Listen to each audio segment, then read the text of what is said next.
For most of you who've been following v4 development, you know that the code base for v4 lives in the effect-smol repository, codenamed small because effect v4 is so much smaller than v3.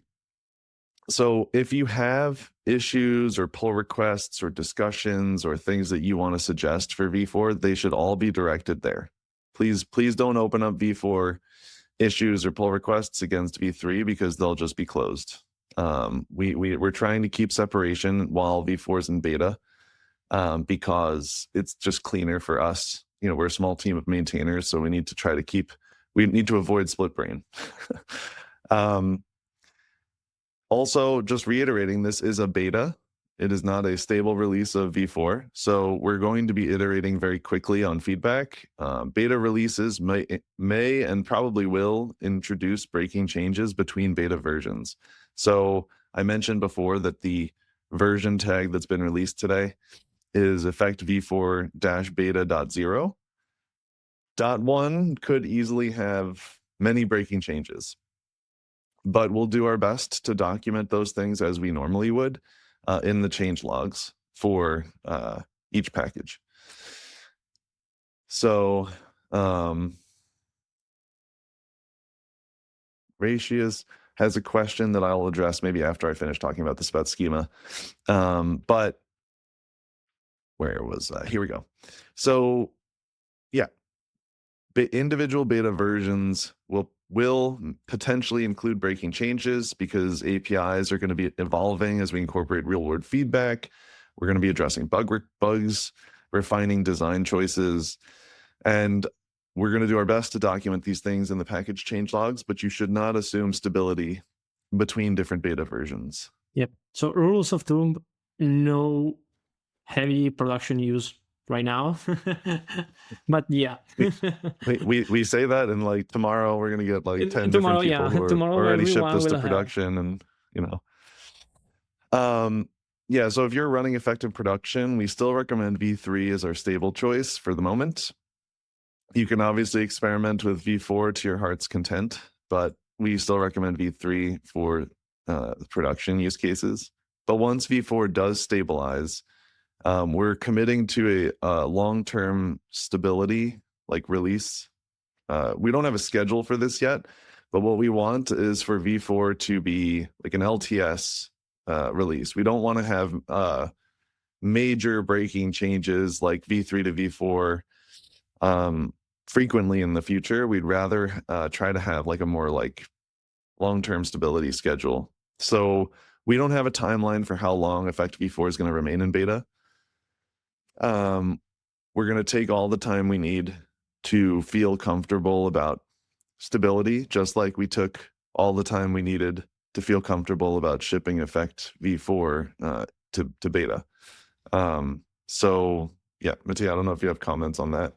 No, I think that I'm okay. I just saw a question that I want to address. Probably, I've seen asked if EffectAtom supports v4 beta. Well, good news. EffectAtom is now part of the Effect namespace. So you can see in there that we should have packages, yes, Atom. And if you use that version, that is free and compatible with the v4 beta. Yeah, and the Atom modules, I think, are in the unstable namespace somewhere here. The core ones, reactivity. So unstable reactivity has all of like the abstractions, yeah. And then the individual like provider packages are here. And I think Tim still exports everything from the core packages. I could be wrong. Right. I thought yes as well. In index probably. Oh no, I might be wrong. So you may need to install both now. I'm not sure. Which kind of makes sense, you know, because still you will need to use like the effect types, but use the Atom React runtime. So it makes sense, you know. Is there EffectAtom View? Yes, there is. There's EffectAtom View, there's EffectAtom React, and there's EffectAtom Solid. So anyway, getting back to the beta phase. So that's kind of what we're committing to is we're we're going to be iterating quickly based on feedback. So please open up issues, pull requests, whatever in the effect-smol repository. Provide us with feedback. We're going to try to move as quickly as we can. Effect v4 will be in beta for however long we think it needs to be. But once we stabilize, we're going to publish a long-term release schedule, meaning how long v4 we're committing to keep it stable, when we can like expect to have breaking changes, and how long we're going to be supporting v3. Effect v3 moving forward. So now that Effect v4 is in beta, we're going to continue, obviously, to maintain Effect v3. It will continue to receive active maintenance even after we reach stability. We'll publish a maintenance schedule for v3 once v4 is in its long-term, once we have reached stability. But one thing to note is now that we've hit beta for v4, we're introducing a feature freeze for v3. So v3 will continue to receive bug fixes, security patches, etc., etc., etc. But no new features will be developed for Effect v3. And that's primarily to make sure we can focus on making v4 as good as it can be. So any new features will be developed exclusively for v4. Yeah. For migration, if you're coming from v3, the core models that we have should feel relatively similar. Most of the changes are going to be around how packages are organized and how things are versioned, etc. There are like renamings and different decisions that we've made around specific APIs.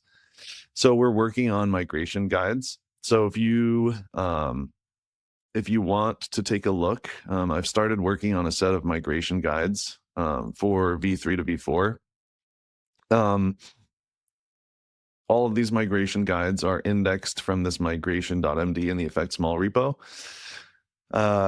This will continue to evolve. It's not comprehensive at the moment. And there's a separate migration guide for schema because the changes for schema are massive. The core, I don't want people to be too scared. The core of schema should feel very similar. But once you start doing things like transformations and things like that, there's different things you'll need to learn. And Julio has an exhaustive, and when I say exhaustive, I mean exhaustive. It's more like also an introduction rather than like a migration, because like it showcases a lot of features that maybe you didn't know about that were already in Effect v3, and now you can use this document also like as discovering new features of Effect schema for v4. Yeah. And there is a migration guide that Julio's been trying to keep up to date for v3 at the very bottom of this document. So if you open up the index and scroll to the bottom, you can like go to the, whoops, I did not mean to click that. You can see like different migration instructions. So like talking about what v3 versus v4 looks like. And I need to start indexing some of these other modules as well, because Julio has been working on documents, for example, like the changes to config, the changes to other things, like optics are now supported in schema, which is kind of cool. And so anyway, the migration guides will continue to be updated over time.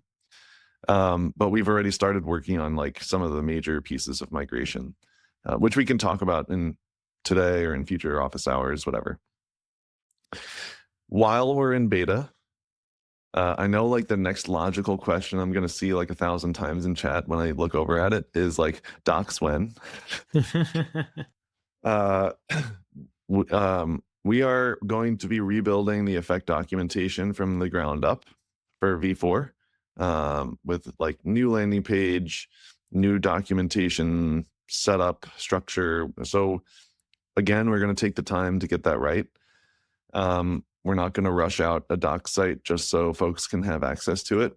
We've been trying to make the core packages themselves as consumable by like AI agents as we can.